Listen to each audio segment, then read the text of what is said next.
Ben Shapiro, जो कि American conservative political commentator है, उनसे एक बार एक लड़के ने पूछा कि मान लो अगर तुम एक पेंसिल की फैक्ट्री के मालिक हो और मैं उस पेंसिल की फैक्ट्री में एक मजदूर हूं।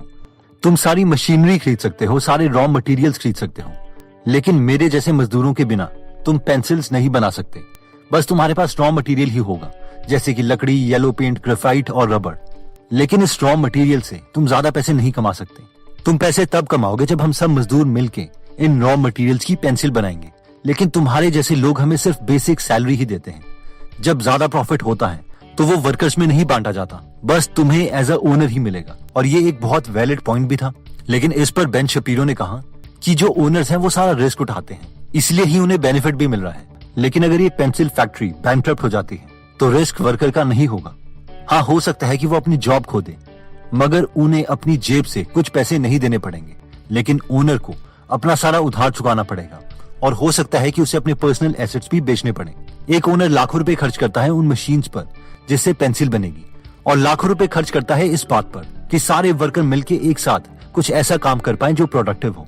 ओनर्स को जगह रेंट पर लेनी पड़ती है जहाँ पर ये सारा काम हो सके। पूरा मैनेजमेंट स्ट्रक्चर का ध्यान रखना पड़ता है ताकि काम ऑर्गेनाइज वे में चले। उसे एक कंपनी भी फॉर्म करनी पड़ेगी और ये भी देखना पड़ेगा कि कोई टैक्स लॉ ब्रेक ना हो, जबकि उन मशीनरीज के बिना एक वर्कर कुछ भी नहीं कर सकता। और एक वर्कर की स्किल सिर्फ उतनी ही है कि वो एक लकड़ी के टुकड़े में ग्रेफाइट डाल सके, और वो भी बिना मशीन की मदद के नहीं होगा। Labor is without that machinery. Gunk. Nothing. You don't have a pencil to put together. You don't got the wood. You don't got the paint. You don't got the rubber. You don't got the metal. You got nothing. Right? You're sitting there, standing outside, twiddling your thumbs.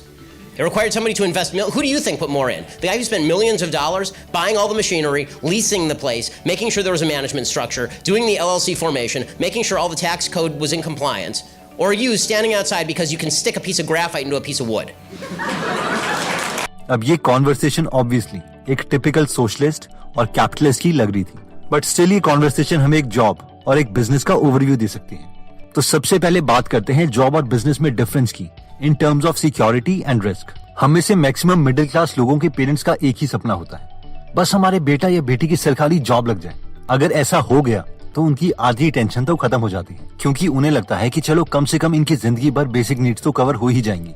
लेकिन जब हम देखते हैं कि हमारे जैसे youngsters company खोल रहे हैं और उन्हें बहुत ज्यादा फंडिंग मिल रही है, फॉर एग्जाम्पल मीशो की वैल्यूएशन 14,000 करोड़ है, फार्मा इजी की वैल्यूएशन 10,500 करोड़ है, क्रेड की वैल्यूएशन 15,000 करोड़, ग्रो की वैल्यूएशन 7,000 करोड़, शेयर चैट की वैल्यूएशन 15,500 करोड़, गपशप की वैल्यूएशन 11,000 करोड़, चार्ज भी 10,000, अर्बन कंपनी 15,500। जहां देखो इंडिया में यूनिकॉर्न्स बन रहे हैं, यानी ऐसी कंपनीज बन रही है जिनकी वैल्यूएशन 7,000 करोड़ रुपए से ज्यादा है। फिर हमें लगता है कि क्यों यार हम 50,000 की जॉब करें जब इतनी अपॉर्चुनिटीज है मार्केट में। अब इस आर्ग्यूमेंट में कुछ प्रॉब्लम है। सबसे पहली प्रॉब्लम तो ये है कि मैक्सिमम लोगों को ये लगता है कि कंपनी जितने की बिकती है उतने रुपए कंपनी के ओनर्स को मिलते हैं, विच इज नॉट ट्रू। आइए हम फ्लिपकार्ट का एग्जाम्पल लेते हैं। तो हम में से काफी लोगों को इसकी बेसिक स्टोरी का पता ही होगा। दो दोस्त सचिन बंसल और बिनी बंसल IIT दिल्ली से पढ़े, दोनों ने अमेजोन में जॉब करी। तो दोनों ने सोचा कि क्यों ना अमेजोन जैसी कंपनी इंडिया में खोली जाए। तो उन्होंने फ्लिपकार्ट स्टार्ट भी करी, एक्सपेंशन के लिए फंडिंग भी ली और Myntra.com, flying machine, Jabong.com, phone पे जैसी कंपनीज को एक्वायर भी किया। फ्लिपकार्ट लॉस में थी, लेकिन इसके बावजूद अमेरिका का जायंट वॉलमार्ट आता है और 9 मई 2018 को फ्लिपकार्ट का 77% शेयर $16 बिलियन में खरीद लेता है। और बिनी बंसल और सचिन बंसल के शेयर्स की वैल्यू उस वक्त अप्रोक्सीमेटली 7,000 करोड़ होती है। अब हमें से बहुत लोगों को लगेगा चलो सारा $16 बिलियन नहीं मिला, लेकिन फाउंडर्स को $1 बिलियन तो मिल ही गया ना। ये तो इंडीड बहुत बड़ा अमाउंट है, और ऑब्वियसली है भी। हमें से बहुत से लोगों को लगता है कि यार ये तो जॉब से अच्छा ही है कि हम भी ये कंपनी खोलें और करोड़पति बन जाए। लेकिन बहुत कम लोगों को पता है कि क्योंकि फ्लिपकार्ट लॉस में थी, इन्वेस्टर्स जिन्होंने इतना पैसा इन्वेस्ट किया था इस कंपनी में बहुत ही इम्पेशेंट हो रहे थे अपना रिटर्न वापस लेने के लिए। वॉलमार्ट की स्ट्रैटेजिक मूव थी इंडिया में एंटर करने की, जिसकी वजह से फ्लिपकार्ट के फाउंडर्स का एक अच्छा एग्जिट हो गया। लेकिन आपको पता है कि ऐसी बहुत सी कंपनीज हैं जिन्हें सब यूनिकॉर्न्स तो बोल रहे थे, लेकिन फिर भी वो फेल हो गई। For example just by live में 840 करोड़ रुपए इन्वेस्ट हो चुके थे, लेकिन कंपनी फेल हो गई। शुतांग पर 50 करोड़ इन्वेस्ट हो चुके थे, लेकिन वो भी फेल हो गई। पोर्ट डेस्क पर 14 करोड़ रुपए, और वो भी फेल हो गई। And the most famous hike messengers, जिसकी वैल्यूएशन इन्वेस्टर्स 12,000 करोड़ रुपए लगा रहे थे, वो भी फेल हो गई। In short 90 to 95% of the business fail हो जाते हैं अपने पहले 5 सालों में, जबकि बाकी बचे हुए बिजनेस में से भी 80% बिजनेसेस फेल हो जाते हैं। यानी स्टैटिस्टिकली स्पीकिंग आपका IIT, MIT में एडमिशन लेना बहुत आसान है एज कम्पेयर टू एक सक्सेसफुल स्टार्टअप खड़ा करना जिसकी वैल्यूएशन $1 बिलियन में हो। Do not get depressed, but this is pure data. Roman Saini को जानते होंगे, जिन्होंने इंडिया के टफेस्ट एग्जाम्स भी क्लियर किए थे, एम्स, UPSC, ISB बने, और हमारे इंडियन पेरेंट्स के अकॉर्डिंग इससे परफेक्ट क्या हो सकता है। And then he opened a startup with his friends named Unacademy, जिसकी आज वैल्यूएशन 15,000 करोड़ रुपए है। अगेन ये एक सुपर सक्सेस स्टोरी लगती है, but at the same time just imagine, हमें पता है कि वैल्यूएशन के बाद भी कंपनीज फेल हो जाती हैं, तो सोचो उनके फाउंडर्स को अभी कितना प्रेशर हो रहा होगा। तो अब सवाल ये आता है कि फिर हम क्या करें, स्टार्टअप करें या चुपचाप जॉब करने लग जाएं? नहीं, एक्चुअल में गोल ये भी नहीं है। वैसे तो सबको अपना डिसीजन खुद ही लेना पड़ता है, बट बिलियनर मार्क क्यूबन के कुछ रूल्स हैं जो मुझे ठीक लगते हैं, जिसमें रूल नंबर 1 ये है कि बिजनेस वो स्टार्ट करो जिसमें हमें बहुत ज्यादा मजा आ रहा हो, ताकि अगर बिजनेस फेल भी हो जाता है तो हमारा उस बिजनेस में जितना भी टाइम इन्वेस्ट हुआ है, कम से कम उस टाइम में तो हमने एंजॉय किया ही होगा। और अगर बिजनेस सक्सेसफुल हो जाता है तो ऑब्वियसली आप वेल्दी हो ही जाओगे। रूल नंबर 2 कि कभी भी लोन लेके बिजनेस मत स्टार्ट करो, क्योंकि बिजनेस में बहुत सी ऐसी चीजें हैं जो अनप्रिडिक्टेबल होंगी, लेकिन बैंक को कोई फर्क नहीं पड़ता कि आपका बिजनेस सक्सेसफुल होता है या फेल होता है। बैंक को तो अपने पैसे वापस चाहिए। फाइनली मार्क क्यूबन का रूल नंबर 3 कहता है कि पार्ट टाइम बिजनेस स्टार्ट करो, जिसमें 1 से 1.5 साल के बाद हमें अंदाजा हो जाता है कि ये बिजनेस चल सकता है या नहीं, और साथ में ये भी पता चल जाता है कि हम इसमें टाइम इन्वेस्ट करना भी चाहते हैं या नहीं। नेक्स्ट पॉइंट कहता है कि startups create wealth for you and for your country. 1945 में जापान में हिरोशिमा और नागासाकी पर 2 एटॉमिक बॉम्ब फेंके गए, लेकिन इसके बावजूद सिर्फ 15 सालों में जापान दुनिया की 3rd लार्जेस्ट इकोनॉमी बन गई आफ्टर यूनाइटेड स्टेट और सोवियत यूनियन।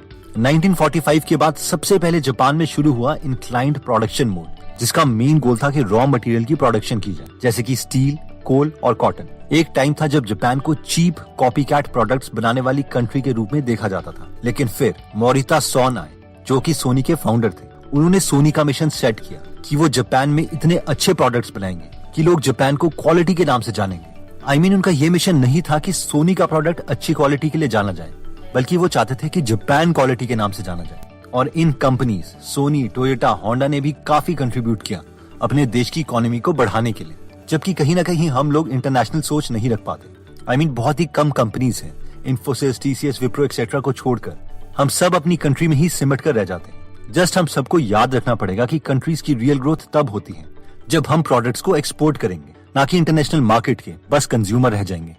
लेकिन हम में से जो लोग इंटरनेशनल प्रोडक्ट क्रिएट करने में कामयाब रहेंगे, वो ना ही सिर्फ खुद के लिए बल्कि कंट्री को भी ग्रो करने में बहुत मदद करेंगे। फॉर एग्जाम्पल, इन्फोसिस के फाउंडर जैसे कि नारायण मूर्ति एंड अदर्स जानते थे कि हम इंडियंस कंप्यूटर में बहुत अच्छे हैं, इसलिए हम इस फील्ड में इंटरनेशनल मार्केट कैप्चर कर सकते हैं। उनका एक स्लोगन था, American value at Indian price, यानी हाईएस्ट क्वालिटी की सॉफ्टवेयर सर्विस इंडियन प्राइस पे।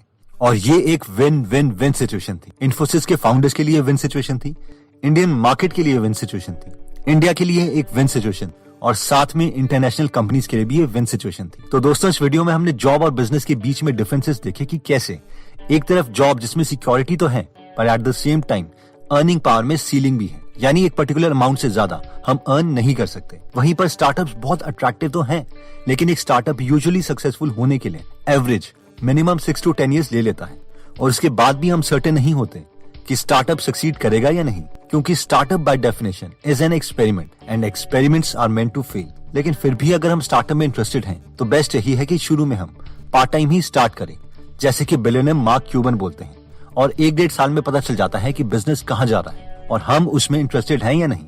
नेक्स्ट पार्ट में हमने देखा था कि क्रिएटर्स को ही रिवॉर्ड मिलता है, ना कि कंज्यूमर्स को। इसलिए अगर हमारा स्टार्टअप सक्सीड हो जाता है तो ऑब्वियसली एक वेल्थ तो क्रिएट होती ही है। इसके अलावा अगर हमने अच्छे ढंग का स्टार्टअप खोला है तो लोगों की भी बहुत हेल्प होती है और हमारी कंट्री की तरक्की भी होती है, और ये एक विन विन सिचुएशन होगी।